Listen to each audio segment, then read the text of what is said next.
اگر ہمیں کوئی شخص کہتا ہے کہ شب برات کو اٹھ کے نفل نہ پڑھو تو بھائی نفل ہم نے پڑھ دیا اللہ کی رضا کے لیے. ہمیں کسی بندے سے ڈگری لینے کی ضرورت نہیں. نہ تو ہمارے اور رب کے درمیان معاذ اللہ کو وسیلہ ہے کہ تو کہے گا تو پڑھیں گے, جب دل کرے گا پڑھیں گے, اور جتنے دل کرے گا پڑھیں گے. ہم تو نفل کہہ رہے ہیں اس کو. ہم نے کب کہا ضروری ہے جو عشاء پڑھ کے سو جائے فجر تک سویا رہے, ہم اس کو گناہگار نہیں کہہ رہے, لیکن یہ ضرور کہیں گے کہ گولڈن چانس مس کر دیا اس نے, چانس مس کیا. یہ تو اللہ کی رحمت کا موقع تھا. حضرت سیدہ عائشہ صدیقہ رضی اللہ تعالی عنہا ارشاد فرماتی ہے کہ شعبان کی 15ویں رات تھی, یعنی شب برات کی رات. فرماتی ہیں شعبان کی 15ویں رات تھی, میں نے اچانک نظر ڈالی تو حضور میرے بستر میں تھے. پھر میری نظر پڑی تو حضور نہیں تھے. میرے دل میں گمان آیا, خیال آیا کہ شاید کسی اور زوجہ کی طرف حضور کا میلان تباہ ہو گیا ہو, وہاں تشریف لے گئے ہو. فرماتی میں اٹھی باہر گئی تو نبی کریم علیہ السلام جنت البقیع میں تھے, قریب ایک جگہ پہ حضور دعائیں مانگ رہے تھے. فرماتے میں گیا تو حضور فرمانے لگے ابو بکر کی بیٹی تو نے کیا گمان کیا کہ اللہ کا رسول تیری حق تلفی کرے گا؟ عرض کی حضور آپ مالک ہیں, کہیں اور جانا چاہے تو میری طرف سے پابندی نہیں. کہتی ہے وہاں کھڑے کھڑے میرے رسول کریم نے بیان فرمایا. یہ ترمذی کے لفظ ہے. حضور نے فرمایا شاید یہ شعبان کی 15ویں رات ہے. مدینے میں سب سے زیادہ بکریاں بنو کلب کا قبیلہ پالتا تھا. فرمایا آج کی رات بنو کلب کے قبیلے کی بکریوں کی تعداد کے مطابق اللہ میری امت کے لوگوں کی بخشی فرما دے گا. یہ وہ رات ہے. جناب عائشہ صدیقہ رضی اللہ تعالیٰ عنہ نے بات رات کو سنی تنہائی میں نبی پاک سے, رات کو تنہائی میں حضور سے سنی. سویرے جناب عائشہ نے کل امت کو بتایا. اگر یہ بات اہمیت والی نہ ہوتی تو بی بی صاحب آگے روایت کرتی, یہ کتابوں میں آتی, یہ لوگوں کو بتاتی. حضرت عائشہ نے روایت کیا اور مولا علی شیر خدا نے تو کھل کے کہا ابن ماجہ میں, حضرت علی سے پیار کرنے والوں کے لیے الگ عنوان. مولا علی نے کھل کے فرمایا شعبان کی 15ویں رات کو رات عبادت کرنا اور سویرے روزہ رکھنا. حضرت علی کلر زبائی نہیں سیاستہ میں, رات کو عبادت کرنا, دن کو روزہ رکھنا. ویسے تو رب کریم ہر روز تہجد کے وقت پہلے آسمان پر نزول اجلال فرماتا ہے اور لوگوں کو فرماتا ہے کوئی بخشش مانگنے والا. اور فرمایا ہر روز تہجد کے وقت یہ اعلان ہوتا ہے, پر شب برات کو نا شروع رات سے یہ اعلان شروع ہو جاتا ہے. ادھر دیکھو میری طرف, مغرب سے اعلان شروع ہو جائے گا. اللہ کرے آپ کو سمجھ آئے, اللہ کرے آپ کو. اور بھائی یہاں پر لوٹ سیل لگ جائے, یہاں ابھی سیل لگ جائے, 5000 والا جوڑا 1500 میں, تو رش ختم ہوگا. اور بھائی اگر یہ لگ جائے, چلو یہ تو دور کی بات ہے نا, ہم تو لنگر والے لوگ ہیں. اگر لنگر کا اعلان ہو جائے یہ بڑا تگڑا ہے, بڑا تگڑا. ہمارے یہاں تو شادی کی روٹی کھلتی ہے تو لوگ آخری روٹی سمجھ کے کھاتے ہیں. اتشاہد اللہ ماشاءاللہ یہ آخری ہے, اس کے بعد نہ ملے گی. جب اعلان ہوتا ہے اور دعوت ہوتی ہے کہ کھلا ہے جی کھاؤ, کیا حشر ہوتا ہے, کیا انداز ہے. مولا علی شیر خدا حدیث روایت کرتے ہیں, رنگ کیا. فرمایا باقی راتوں میں نا تھوڑا سا پیکج ہوتا ہے, تھوڑا سا. آخری حصے میں رات کے شب برات کو نا رات چڑھتے ہی اللہ پہلے آسمان پر جو اس کی شان کے لائق ہے نزول جلال فرماتا ہے, اور پہلا جملہ یہ فرماتا ہے کوئی معافی مانگنے والا. اللہ کرے آپ کو سمجھ آئے, یعنی معافی دینے والا کہہ رہا ہے چلو آؤ ادھر آؤ ذرا معافی مانگو, میں معاف کرنے آیا ہوں. مانگو معافی, ہے کوئی معافی مانگنے والا, معاف کر دیں گے. اور آپ فرماتے ہیں ہے کوئی رزق مانگنے والا. وہ جو بڑی درخواستیں دیتے پھرتے ہیں نا مختلف اداروں میں, وہ ایک درخواست نہ کل شب برات والی رات بھی دے. اللہ کرے آپ کو سمجھ آئے. وہ جو کہتے ہیں نا بڑی بڑی کمپنیوں میں نے اپلیکیشن جمع کرائی ہے تو کہیں کام نہیں بن رہا تو نسخہ دے رہا ہوں, ایک اپلیکیشن کل رات بھی جمع کراؤ انشاءاللہ کام بن جائے. اور میں نہیں کہہ رہا, مولا علی شیر خدا فرما رہا, اور وہ خود نہیں فرما رہے, وہ نبی پاک کا فرمان نقل کر رہے ہیں. اور وہ رسول اللہ صلی اللہ علیہ وسلم کی بات نہیں بیان کر رہے, وہ کہتے ہیں رب فرماتا ہے کوئی روٹی مانگنے والا. سارے سیٹھوں نوابوں جاگیرداروں کے پاس جا جا کے تھک گئے ہو, ایک دن میرے کہنے پر, ایک رات, ایک دیہڑی ذرا شب برات والی لگا کے تو دیکھو. پر شرط یہ ہے کہ یقین کامل ہو. ارادہ یہ مطلب اللہ معاف کرے, آپ نے ناراض نہیں ہونا, لیکن وہ ماحول اس طرح کا ہے کہ شب برات میں ایک دو ساتھی کو کہا رات کو عبادت کر کہتے ہیں وہ تو ٹھیک ہے پر سویرے چھٹی نہیں، کام کرنا ہے۔ یعنی رب کہہ رہا ہے کہ تو آ جا شب برات کی رات، جو مانگے گا وہ تجھے، لیکن یہ ادھر نہیں توجہ کر رہا، یہ کہتا ہے سویرے 10 بجے دکان نہ کھلی تو مشکل ہو جائے گی، دفتر نہ گیا تو حالات آپ دیکھیں ذرا۔ اب جب یقین اس طرح کا ہو تو پھر تو بھائی ساری زندگی اداروں میں درخواست دینی ہے، پھر آپ جیسا آپ کا مزاج ہوگا۔ اللہ تعالیٰ تو بندے کے گمان کے قریب ہے۔ تو میرے رسول پاک علیہ السلام نے ہمیں یہ میسج دیا، پیغام دیا، فرمایا اس رات جو اولاد مانگے گا رب اسے بھی عطا کرے گا، اس رات جو اللہ سے بخشش مانگے گا اللہ اسے بھی دے گا، اس رات جو رب کریم سے عزت مانگے گا اللہ اسے بھی عطا کرے گا۔ شارحین نے لکھا اس رات جو رب سے پردہ پوشی مانگے اللہ اسے پردہ پوشی بھی عطا کرے گا، جو جنت کا سوالی ہوگا رب اپنے فضل سے عطا فرمائے گا۔ کوشش فرمائے، کوشش فرمائے۔ 10 محرم کو ہمارے ہاں لوگ جاتے ہیں قبرستان، وہ کسی حدیث سے ثابت نہیں، میں منع نہیں کر رہا، جائیں 9 محرم کو جائیں، 10 کو جائیں، 11 کو جائیں، 8 کو جائیں، سفر میں جائیں، ربیع الاول میں جائیں، قبرستان میں جب بھی جائیں، منع نہیں ہے۔ لیکن شب برات والی رات تو خود رسول کریم گئے ہیں نا قبرستان۔ اب جو بات میں نے سمجھانی ہے اس کو سمجھیں، نبی پاک کی والدہ کا مزار نہیں ہے وہاں جنت البقیع میں، حضور کے کو بھائی بہن ہے، حضور کیا کرنے گئے؟ امت کی بخشش کے لیے۔ شب برات کی رات لالچی نہ بنے کسی نے میں نے اپنے لیے روزی مانگنی ہے، کل امت کے لیے مانگے، رب کریم سے مانگے، اپنے بھائی کے لیے مانگے، اپنی بہن کے لیے مانگے، اپنے بیٹے کے لیے مانگے، اپنی بیٹی کے لیے مانگے۔ اللہ کریم یہ مانگنے کی رات، پچھلی راتی رحمت رب دی کرے بلند آوازہ، بخشش منگن وارے کارن کھلا جے دروازہ، آئے اللہ کی بارگاہ اس رات کو کھل کے دعا مانگے۔ قبرستانوں میں نہ کچھ قبریں ایسی ہیں کہ جو بتاتی ہیں کہ سالوں بیت گئے ہیں کوئی آیا نہیں، کچھ قبریں بتاتی ہیں، اور کچھ بڑے قبرستان بڑے شہروں میں ایسے بھی ہیں کہ جن کا گورکن کہتا ہے کہ مجھے کمیٹی نے کہہ دیا ہے جہاں 4-5 سال کوئی نہ آئے وہاں نئی قبر بنا دی، وہاں نئی قبر بن جاتی ہے ماں۔ او بھائی کچھ ہیں ایسے، کچھ ہیں، یہ جائے نا اکبر بادشاہ یہاں لیٹا ہے لاہور میں، شعر لکھا ہوا ہے بر مزارے ماں غریباں نے گلے پروانہ سوزز نے صدائے بلبلے، فارسی کا مقولہ لکھا ہے اس کی قبر پہ، کہتا ہے میں وہ غریب ہوں، اعلیٰ بادشاہ ہے مقبرے میں لیٹا ہے، کہتا ہے میں وہ غریب ہوں کہ نہ یہاں کوئی پروانہ آتا ہے نہ بلبل آ کے گیت گاتی، کوئی آتا ہی نہیں، کوئی فاتحہ نہیں پڑھتا، کوئی فاتحہ نہیں پڑھتا۔ او بھائی کئی قبریں ایسی ہیں جس میں سالوں بیت گئے کوئی لوٹا نہیں۔ اور مشکات میں حدیث ہے میرے نبی کریم علیہ السلام نے فرمایا جو قبر میں ہوتا ہے وہ تو اس آدمی کی طرح ہے جو دریا میں ڈوب رہا ہے اور وہ انتظار کر رہا ہے کہ میرا بیٹا میرے لیے دعا مانگے، میری بیٹی دعا مانگے، پر بیٹے کو تو 27 سال ہو گئے، ملک سے باہر ہے، کاغذ بنے گے تو ابے کی قبر پہ آئے گا، اس کے تو کاغذات ہی نہیں مکمل ہو، وہ بیٹے کو تو مشکل ہے بڑی، وہ تو کاغذات نہیں بن گئے، وہ تو دولت کا مطالبہ پورا ہوگا تو جب ہی وہ کام ہوگا نا۔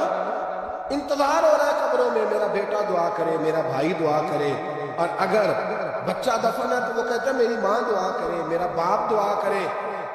کوشش کریں شب برات بعد از مغرب یہ رواج پیدا کریں، یہ رسول اللہ کا طریقہ ہے صلی اللہ علیہ وسلم، قبرستان میں جائیں اور جا کر کے وہاں اللہ تبارک و تعالیٰ سے دعا مانگیں کہ یا اللہ جو اس قبرستان میں لیٹے ہیں وہ بھی، اور جو آج تک کلمہ پڑھنے والے دنیا سے گئے وہ بھی، اور جو قیامت تک جائیں گے وہ بھی، اے اللہ کو سب کی بخشش کرنا، اللہ کی رحمت کو محدود نہ کرے کہ پھر مجھے بخش دے، اسے کہے یا اللہ کل کی بخشش کرنا۔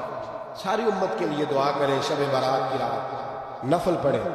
ہمارے ہاں محفل ہوتی ہے ہر سال الحمدللہ، بڑے شوق سے بڑا خوبصورت ہم اہتمام کرتے ہیں، لیکن میں اکثر دوستوں سے کہا کرتا ہوں کہ جن کو اکیلے میں نفل پڑھنے میں مزہ آئے وہ اکیلے میں پڑھے۔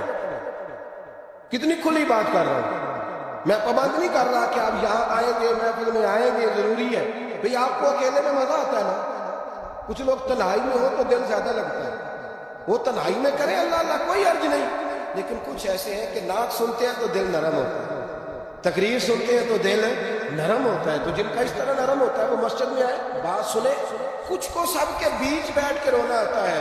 حضرت سعدی شرازی فرمایا کرتے تھے کچھ لوگوں کے آنسو مجھے رلا جاتے ہیں، فرماتے ہیں کچھ کی آنکھیں دیکھ کے رو پڑتا ہوں، لہذا میں جب بھی ذکر کرتا ہوں محفلوں میں بیٹھ کے کرتا ہوں، تنہائیوں میں مجھ سے نہیں ہوتا، تو جس سے نہیں ہوتا وہ آئے نا، مسجد میں آئے، رات عبادت کرے، کل مغرب سے پہلے پہلے کام سمیٹ لے سارے، اور مغرب کے بعد یہ رات شروع ہوگی، مغرب کے بعد ایک چھٹی کر لو اللہ رسول کے لیے، کر لیں گے انشاءاللہ تعالی ایک چھٹی، اور توبہ کی رات ہے یہ، توبہ کرنا۔ توبہ کس کو کہتے ہیں؟ توبہ کا معنی ہے پچھلے گناہ پر پچھتانا، شرمسار ہو، کہتے نہیں اے کاش میں نہ کرتا، اور وہ لفظوں میں نہیں، جملوں میں نہیں، توبہ رٹی رٹائی نہیں، شرمسار ہونا اور آئندہ گناہ نہ کرنے کا پکا ارادہ کرنا، اس کا نام توبہ۔ دیکھیں اللہ تعالیٰ فضل کرے، میں نے پچھلے سال کہا تھا پھر کہتا ہوں، مسجدوں سے نا شب برات کی رات، شب قدر کی رات چیخوں کی آوازیں آتی ہیں، لوگ اتنا روتے ہیں نا، رونا چاہیے، کم روتے ہیں زیادہ رونا چاہیے، لیکن سوال یہ ہے کہ اتنا زیادہ لوگ شب برات کی رات روتے ہیں، کیا پھر سویرے بددیانتی ختم ہو جاتی ہے؟ جو رات مسجد میں کھل کے رو کے آیا ہے اس کا پروگرام ہے نا کہ اب ملاوٹ کبھی نہیں کرے گا، اب گاہکوں سے جھوٹ کبھی نہیں بولے گا، اب وہ بددیانتی کا معاملہ کبھی نہیں کرے گا، لیکن رات روتا بھی رہے اور سویرے پروگرام یہ ہو کہ میں نے پھر لوگوں کو فریب دینا ہے، داؤ لگانا ہے، تو اس نے توبہ کیا رات کے یہاں بس یہ ایکٹنگ کر کے لوٹا ہے، یعنی بڑی سجا بنا کر کے سوار کر کے رات توبہ کی۔ کیا مطلب ہے توبہ کہ توبہ آپ نے کی؟ حضرت حسن بصری سے کسی نے کہا توبہ کیا ہے؟ فرمانے لگے توبہ یہ ہے کہ جس گلی سے رب نے تجھے منع کیا ہے دوبارہ پھر تو اس گلی میں نظر نہ آئے، تو نظر ہی نہ آئے، اور جس جگہ جانے کا رب نے تجھے حکم دیا ہے پھر تو دوبارہ وہاں سے غیر حاضر نہ آئے۔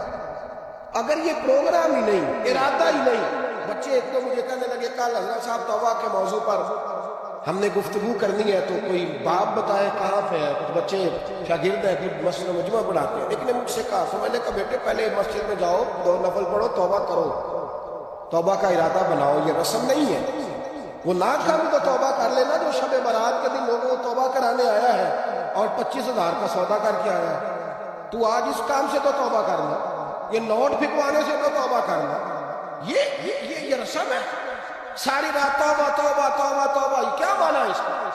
کیا مطلب؟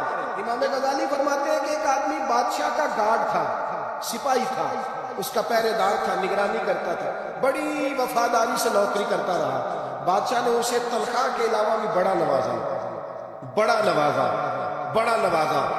اسے بادشاہ نے بڑے الاؤنسز دیے، بادشاہ نے بڑا کچھ دیا، مکان دیا۔ کچھ سالوں کے بعد بادشاہ کو پتا چلا کہ یہ میرے لیے نہیں آتا تھا، اس کی تو میری کنیز پر نظر تھی،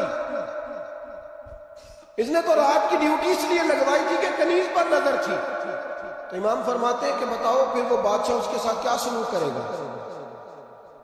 وہ کیا سلوک کرے گا؟ تو لوگ کہنے لگے حضور لگتا یہ ہے کہ وہ نا 4-5 حصوں میں کاٹ کے تو کتوں کے آگے پھینکے گا۔ آپ فرمانے لگے میرا رب تو بڑا ہی قریب ہے، وہ تو ایسے نہیں کرتا، لیکن بتلاؤ اگر اسے پتا چلے کہ یہ رسم کے لیے آیا ہے، اس کی تو نظر ہی مال پہ ہے، یہ تو سویرے بدلے گا نہیں، یہ تو دھوکہ دے رہا ہے، یہ تو توبہ کرنے آیا ہی نہیں، اس نے تو ڈھونگ رچایا ہے، اسے تو پہلے سے خبر ہے، پھر تم کیا امید رکھتے ہو؟ پھر کیا رویہ رکھتے ہو؟ شب برات کی رات دھاڑے مار مار کے رونا اور صبح اسی طرح دھوکہ دینا، اسی طرح فریب کرنا، اسی طرح جھوٹ بولنا، اسی طرح بددیانتی کرنا، اسی طرح لوگوں کو لوٹنا، تو یہ رسم نہیں ہے توبہ۔ توبہ تو بدل جانے کا نام ہے، توبہ تو پھر سنور جانے کا نام ہے۔ توبہ تو اس طرح ہے جس طرح حضرت ابراہیم ابن ادھم نے کی تھی، وقت کے بادشاہ تھے بادشاہ، جب توبہ کی تو پھر ہر چیز چھوڑ دی، پھر مال لوگوں میں بانٹ دیا اور پھر ٹاٹ کا لباس پہن کر زندگی گزاری۔ لوگوں نے کہا حضور یہ تبدیلی ہے، فرمایا تبدیلی نہیں، یہ میری توبہ ہے، یہ میری توبہ ہے۔ جب توبہ کی تو پھر بدل کے کی، جب توبہ کی تو پھر تبدیل کیا آپ نے۔ یہ کیا توبہ ہوئی؟ ساری رات روتے رہے، سویرے دکان پہ جا کے پھر قسم اٹھائی کہ مجھے تو پڑتا ہی 11,000 کا، یہ توبہ ہے؟ تو آپ نے اور میں نے توبہ کرنی ہے تو انشاءاللہ تعالیٰ اس طرح کرنی ہے کہ پھر 15ویں شعبان کو بدل جائے۔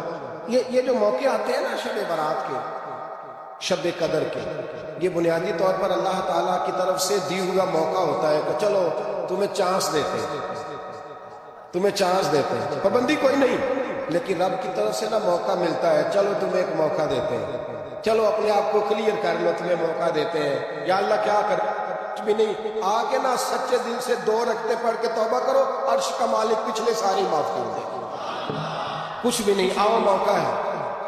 ان لوگوں کی باتوں پہ نہ جائیں جو بلا وجہ پریشان کرتے ہیں، ہمیں بھی روز ہی سوال آتے ہیں، دل نہیں کرتا، کچھ باتیں ایسی ہیں جو کرنے کو طبیعت نہیں چاہتی، میں کروں گا بھی نہیں۔ لوگوں کو شب برات کا حوالہ بھی نہیں مل رہا، حالانکہ ترمذی شریف میں حدیث موجود ہے، صحاح ستہ کی روایت ہے، ترمذی میں موجود ہے۔ پہلے کہتے ہیں سیاستہ سے دکھاؤ، جب سیاستہ سے مل گئی تو آپ اور کدھر جانا۔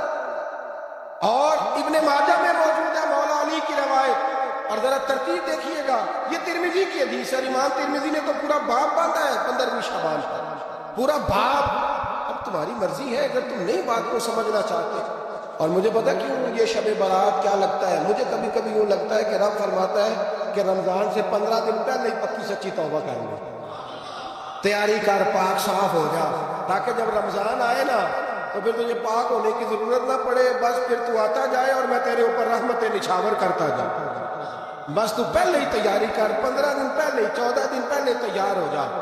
کل رات اپنے آپ کو ذہنی طور پر تیار کر، بچوں کو تیار کر، گھروں کو تیار کر۔ اب جب مہمان آتے ہیں نا بڑا کچھ کرتے ہیں، شب برات آئے تو مصلی ایک دفعہ دھویا کریں، ایک دفعہ مصلی دھویا کریں۔ فرش دھوتے ہیں نا مہمانوں نے آنا ہے تو ایک کمرے کا فرش دھو کے صاف کریں کہ خواتین نے یہاں ساری رات نماز پڑھی، یہ ارادے بنائے۔ اس طرح آپ کہتے ہیں نا رات کو سفر کرنا ہے تو دوپہر میں تھوڑا آرام نہ کر لو، تو کل دوپہر میں آرام کر لو، تاکہ رات کو رب رب کرنا آسان ہوگا، اللہ کی بارگاہ میں بیٹھنا آسان ہوگا۔ مکمل طور پر ذہنی طور پر اپنے آپ کو تیار کریں۔ یہاں بھی محفل ہوگی انشاءاللہ، عشاء کے متصل بعد شروع ہو جائے گی، 12 بجے تک محفل چلے، پھر 12 بجے کے بعد نماز تسبیح پڑھی جائے گی، پھر 1 بجے پھر دوبارہ آپ کو اجازت دی جائے گی کوئی انفرادی طور پر گھنٹہ سوا اپنی الگ سے کوئی عبادت کرنا چاہے تو وہ تب بھی ممکن ہو، جیسے آپ کو موقع بنے۔ میں کہہ چکا ہوں، لیکن وقت ضائع نہ کرنا، گولڈن چانس ہے، اس کو مس نہ کرنا، یہ شب نجات ہے، اس کے ضرور قریب جانا۔ رب کریم سمجھنے کی توفیق عطا فرمائے۔ آخر دعوانا ان الحمدللہ رب العالمین۔